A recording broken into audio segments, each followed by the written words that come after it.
Greetings and salutations. Welcome to another episode of 365 Days of Gaming. I really appreciate you taking out time to check out this video. Like, comment, share, subscribe. Greatly appreciated, so thank you in advance.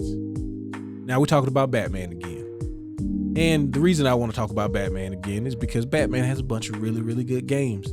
So I want to show you probably one of the best, at least the best series, but my favorite.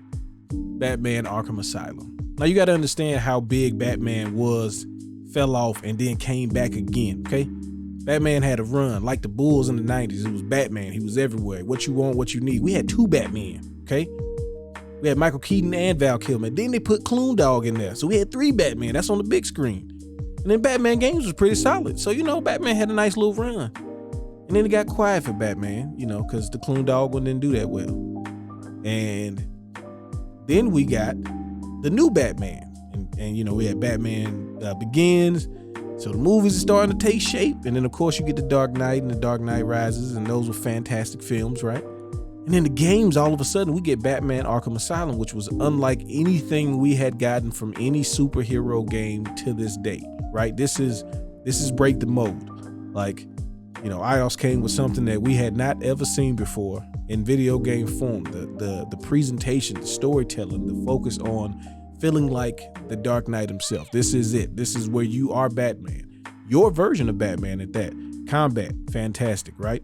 Puzzle solving, fantastic. Characters, voice acting, like everything tip top to bottom, and one of the best settings for a Batman-based game, the legendary Arkham Asylum. So with that in mind, let's just talk about this game as it is. I'm pretty sure that, you know what this is, right? But as you start the game, Batman is already bringing Joker in, but he keeps talking about it was a little too easy. And the game is it's bringing you in. It's drawing you in. You're looking around, you're zooming in, you're seeing all these details. And, Mark Hamill's doing just an incredible job, right? So Joker's on 10. Batman's brooding, which is, as much as we gonna get from him. I can't remember who did the voice act for Batman, but either way, he did a great job. He sounds like Batman, and he did his thing.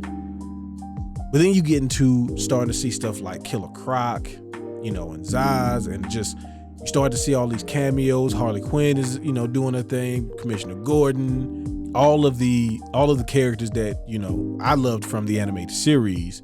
Because I'm not the hugest comic book fan, just because had to make a choice. Games of comics. So these are all the characters I know from the cartoons and other versions of Batman media, and you're seeing all of these things and these people, and it's like this is his own world. And I don't know. For me, I enjoyed this one more than the other ones. Not to say the other ones weren't great, because I think this whole Arkham series is just incredible. But this one was the one. Like, this is the one where it sparked everything, but also like, the Riddler trophies and things like that. After this one, I'm gonna be honest with you, I wasn't collecting no more, because this one wore me out. Like it was a lot. But the things that you get for doing this, the different suits you can unlock as you go through it, the second playthroughs and things like that.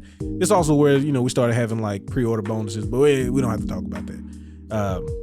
But I really enjoyed it. I mean, the times where you actually get to, start doing the stealth takedowns, the level up system, just seeing Batman evolve as you get all the different tools, and the way they introduce new gadgets and new items and stuff in this game, just amazing. Like, yeah, I mean, this is all about giving, games their flowers, and it's nothing but roses here that have been kissed by Seal. Some people get this. The people that get it, they get it. And if you don't, or you think it's a bad pun, then forget you. But anyway, so, Batman, there was always like, Batman's supposed to be multifaceted. In most experiences, they tried to give you one of those, ideas of Batman. So sometimes people focus too much on the detective side. And then sometimes it was all brute and no brains. It's just all brawn and no brains, right?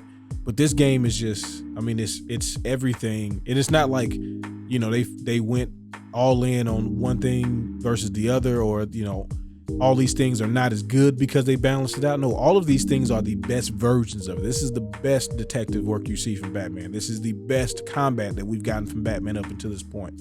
This is the best collection of villains in a video game from a comic book, in my opinion, up until this point. Maybe, Spider-Man in 2016 can match it as far as like first, and this is first entry. Like, again, there's no precedent or quality or, the bar for games based on existing IPs that started to kind of get low. So this was a resurgence in all of that, where you could make a game based on something that existed already and make a great version of it. So I really, really enjoy this game, but I would like to hear your thoughts on this game. If you haven't played this game, it is on many platforms. It's pretty easy to get. I recommend it. And if you have favorite moments, favorite characters, favorite boss fights, favorite, memory of the game, I need to hear it all.